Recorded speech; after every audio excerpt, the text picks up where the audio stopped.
The Bank of England is warning that we're facing the worst slump since the Second World War. So how are you coping?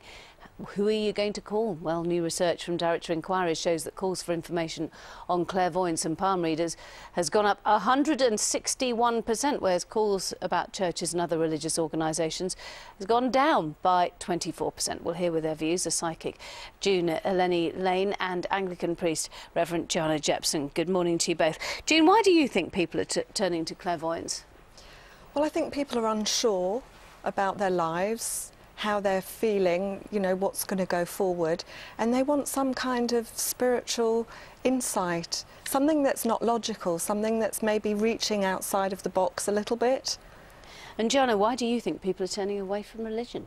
Well, I think one of the attractive things about sort of psychic mediums and things like that is it appeals to the individualistic nature of our society at the moment. It's not about community, about building up faith corporately and together. It's about, you know, I need purpose, I need meaning in my life, and it would be really nice to think that there's some great power out there that can give me that. And so that's why I think people are turning to psychic things. But I mean, further down the line, of course, a big part of my job is often actually going and sort of helping clear up the spiritual mess that can be caused by people getting involved in some things that they're not at all sure about or know what they're dealing with.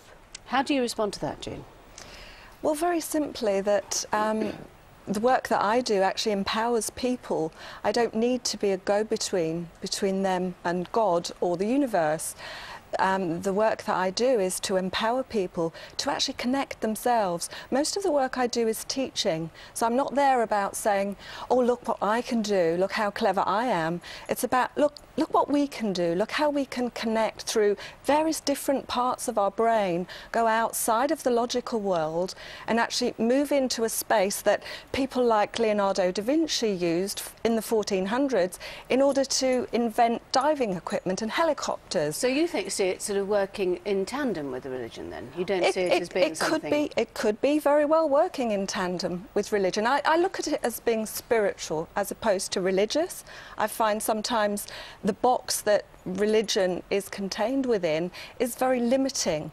And I'd like to move outside of that box and become much more spiritual and connect people with the source directly rather than through someone else. And Joanna, how do you think that the church can help people in these uncertain times? Well, it's funny because I agree with a lot of what Jean is saying. Actually, I agree. I'm all about helping people get outside of the box of religion, and organised religion is very unappealing to people, quite rightly so, in many ways. And I, as a Christian leader, I'm all about trying to help my congregation find their purpose in that God has for them, and this belief that God has a purpose for everybody's life, and actually we're not complete or fulfilled until we find what that purpose is a big part of my work. I suppose people feel comforted by the idea that something is being sorted for them without them actually having to do anything, you know, that something is ordained, it's preordained, it's out there.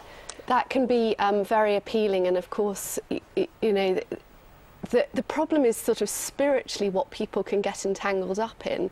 They don't realise that there's some kind of spiritual contract often going on. Now, this may not be what your work is about, but people can get tapped into all sorts of psychic, clairvoyant sort of work and be exploited in that, and that's a big problem. And I know that, June, you feel that there are people who do exploit. There are people that exploit in every single business, even, you know, even the church, yes. OK, we have to leave it there. June-Elleni Laine and Reverend Joanna Jepson, thank you very much, both of you, for joining us this morning.